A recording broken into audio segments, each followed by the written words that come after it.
तर्कपूर्ण हिस्सेदारी हो। पैरा कोविड-19 की मार के बीच भारतीय अखबारों के कंटेंट से अर्जित राजस्व का बड़ा हिस्सा विदेशी कंपनियां ले जाती रहीं तो यह भारतीय मीडिया की कमर ही तोड़ देगा। पैरा कोरोना वायरस के पसरते संक्रमण के बीच दबाव में आ रही भारतीय अर्थव्यवस्था के दौर में सरकार भारतीय उद्योग व्यापार को संरक्षित रखने के प्रयासों में जुटी है। इसलिए भारत के साथ सीमा साझा करने वाले देशों के लिए भी प्रत्यक्ष निवेश से पहले केंद्र से अनुमति की अनिवार्यता की गई है। पाई भारतीय समाचार पत्र उद्योग भी ऐसा ही है जिसे आज विदेशी इंटरनेट कंपनियों से संरक्षित करने की काफ़ी ज़रूरत है। पाई दुनिया के सबसे बड़े लोकतंत्र भारत में 82,000 पंजीकृत समाचार पत्रों की करीब 11 करोड़ की दैनिक प्रसार संख्या है। पाई यह इंडस्ट्री करीब 32,000 करोड़ रुपए की है। पाई हालांकि इसका राजस्व तेजी से सिकुड़ने लगा है। पाई बदलते परिदृश्य में ऑनलाइन मीडिया जोर पकड़ रहा है जिसके राजस्व पर विदेशी इंटरनेट कंपनियों का राज है। पाई ये कंपनियां स्थानीय मीडिया से प्राप्त कंटेंट का फिर से इस्तेमाल कर राजस्व तो प्राप्त कर रही है पर खबरों की विश्वसनीयता की अपनी जिम्मेदारी का निर्वहन नहीं करना चाहती। पाई संभवतः यही वजह थी कि प्रधानमंत्री मोदी ने कोविड-19 से मुकाबले के लिए पहले चरण में 21 दिन का लॉकडाउन घोषित करने से पूर्ण न केवल समाचार पत्र समूहों के साथ चर्चा करना जरूरी समझा बल्कि वीसी के जरिए देश के कुछ चुनिंदा मीडिया समूहों और प्रकाशकों से संवाद भी किया। यह समाचार पत्रों की विश्वसनीयता और राष्ट्रीय संकट के समय में इनकी सृजनात्मक भूमिका का ही असर है। पाई कोरोना काल में संक्रमण के खतरों के बावजूद समाचार पत्र न केवल पाठकों को प्रामाणिक समाचार देने में जुटे हैं बल्कि सोशल मीडिया की भ्रामक खबरों की असलियत भी बता रहे हैं। पाई भारत से करोड़ों डॉलर का राजस्व बटोरने वाली गूगल और फेसबुक जैसी कंपनियों से सरकार को कर के रूप में राजस्व नाम मात्र का मिल रहा है। पाई ये कंपनियां भारतीय प्रकाशकों के लिए ही बड़ी चुनौती नहीं बल्कि केंद्र सरकार भी इन कंपनियों पर नियंत्रण को लेकर मुश्किल में है। पाई भारत आर्थिक सहयोग एवं विकास संगठन में इन कंपनियों से मिलने वाले कर में और अधिक हिस्सेदारी व कर देयता सुनिश्चित करने की प्रणाली तय करने की मांग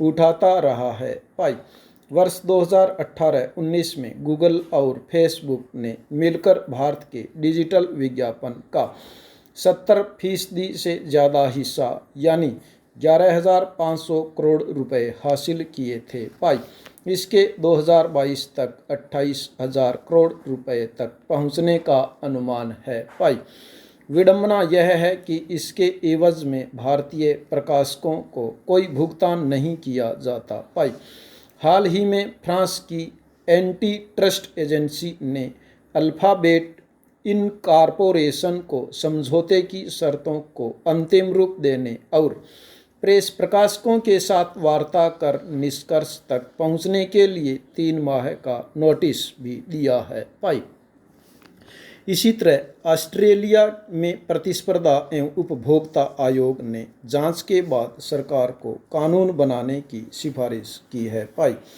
इसके तहत गूगल और फेसबुक के लिए यह ज़रूरी होगा कि वे स्थानीय मीडिया द्वारा भारी श्रम और लागत से तैयार किए जाने वाले कंटेंट के पुनः इस्तेमाल के बदले में उन्हें भुगतान करें। पाई साथ ही विज्ञापन के माध्यम से अर्जित राजस्व को परंपरागत मीडिया के साथ साझा करें। पाई कोविड-19 की मार के बीच भारतीय अखबारों के भारी लागत से तैयार कंटेंट से अर्जित राजस्व का बड़ा हिस्सा विदेशी कंपनियां ले जाती रहीं तो यह भारतीय मीडिया की कमर ही तोड़ देगा। पाई ऐसे में भारत में भी फ्रांस और ऑस्ट्रेलिया जैसे सख्त कदम उठाए जाने की ज़रूरत है। भाई भारत सरकार को भी चाहिए कि वह इन बहुराष्ट्रीय कंपनियों पर प्रकाशकों के साथ राजस्व की तर्कपूर्ण हिस्सेदारी पर न केवल वार्ता के लिए दबाव बनाए बल्कि जल्द ही निष्कर्ष पर भी पहुंचे। नेक्स्ट,